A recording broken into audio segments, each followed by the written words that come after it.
And now we turn our attention to the impact of shale oil and gas, some products that may be an industry game changers. Well, joining us once more, Crescent Petroleum's Majad Jafar and Manaar Energy Consulting's Robin Mills. Thank you for staying with us. Now, I want to ask you particularly about shale oil and shale gas over in the US. There's been some huge estimates, shale oil in particular. I think there's been some experts saying it could be around 2 trillion barrels. This could potentially be a negative thing for the industry. We've heard from some officials. What are your thoughts on this? Do you agree? Is it taking away from the Gulf oil petrochemical booming industry? And to begin with, how is sort of the shale products, how are they different to our more typical oil and gas? Well, it's actually the same oil and gas. It's just these reserves are trapped in tight rock that previously we didn't think we could produce oil and gas from. But recently the combination of horizontal drilling and what's called fracking, which is injecting water and chemicals to open up the rock, has made this oil and gas producible. And in the US in particular, it has been a game changer already. It's actually driving a lot of the economic recovery there and making petrochemicals competitive. Natural gas prices are down there to Middle East levels. And in addition, there's an increase in efficiency. So that combination means that US oil consumption is not going to grow as much because or imports, I should say, because their production is growing. And that does impact on the region, although the big growth in demand for oil and gas from the region is actually coming more from the developing world, from China and India. The big threat we have in the region, more than the lack of demand from the US, is our own consumption. We need to be able to control our demand better. The efficiency initiatives that we have here in the UAE are an example, education, but above all, attacking the subsidies. If we don't raise the price of the end product, which is electricity in some cases, we're not going to get control over our demand, because we have some of the highest energy inefficiencies in the world in this region at the moment. I mean, obviously subsidies are a huge point of contention. It's something that we've discussed time and time again, and it's interesting because it comes at a time when we've seen FNC members actually say that subsidies should be increased, it should be cheaper for gas here, and yet many experts in the field, people like you, are saying the opposite. Robin, what are your thoughts? Subsidies, the way of the future or the end? Well, I think when you look at just how inefficiently energy is used in the Middle East, you have to say these subsidies are really a big negative thing for the economy. You know, you can only spend $1 once, right? And you can spend it on having cheap fuel, or you can spend it on investing in education and in health and in infrastructure and all these other things. So, you know, it's very nice to think you can fill up your car cheaply, but it's kind of fooling yourself when you think that money could be spent better elsewhere. And we're talking about the shale oil, shale gas resources. You know, shale gas is a great resource for the Middle East, and we see several countries in the Middle East that have gas shortages.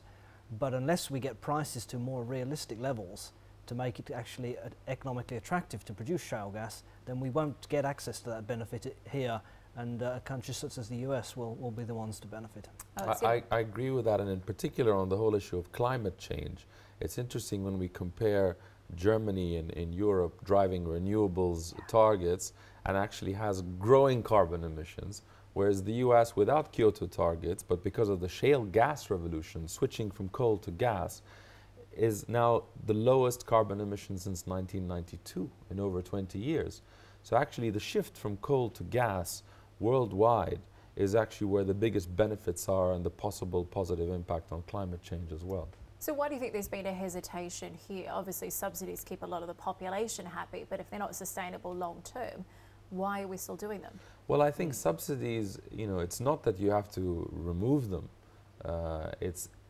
You can target them to those in need, to nationals, to a certain quantum per month, for example, if it's electricity or petrol rations or things like that, without necessarily wasting government budgets and in a sense harming the economic development, as Robin says, by having it all-encompassing.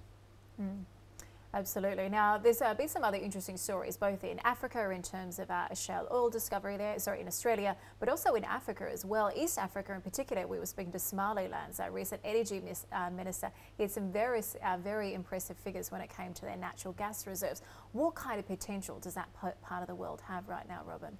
Well, you know, it's funny because I was on a part of a study about 10 years ago on East Africa, and everybody was thinking, you know, why are you looking at East Africa? There's no oil or gas in East Africa. And now we've seen that, there's a huge boom there. And of course, you mentioned Somaliland, but we've seen giant gas discoveries in Mozambique and Tanzania. Kenya has found oil. So all these places that were written off, now suddenly it's a real boom and everybody is trying to get in there. And I think this just shows, when oil prices are high and the explorers and the private sector companies get out there and look hard, there's a huge amount of resources to be found with a little bit of imagination and a bit of new technology. And it's really, it kind of shifts the energy landscape because you've now got a big new emerging gas region, and that gas from East Africa can very easily get to India, it can very easily get to Southeast Asia, it can come to the Middle East maybe. So it does change the landscape quite a bit. What are your thoughts, Majid? We're almost out of time, but will Africa become a big priority for Crescent in the years ahead? Well, we currently do cover North Africa as part of the MENA region, but overall I agree with Robin on the power of the private sector, in particular smaller regional players, to change the energy environment. Of course, the recent horrific attack in Algeria has raised security concerns, and that is something the industry has to deal with as well. How do you try and tackle those security concerns? Well, on the one level, of course, there's the obvious, security precautions and protections.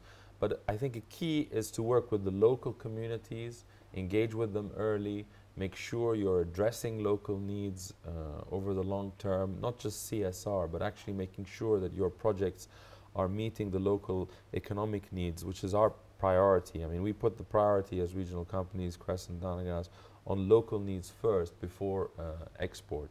Absolutely, I hope we do see that happen. Robin, final question. Obviously a number of new players coming into the market.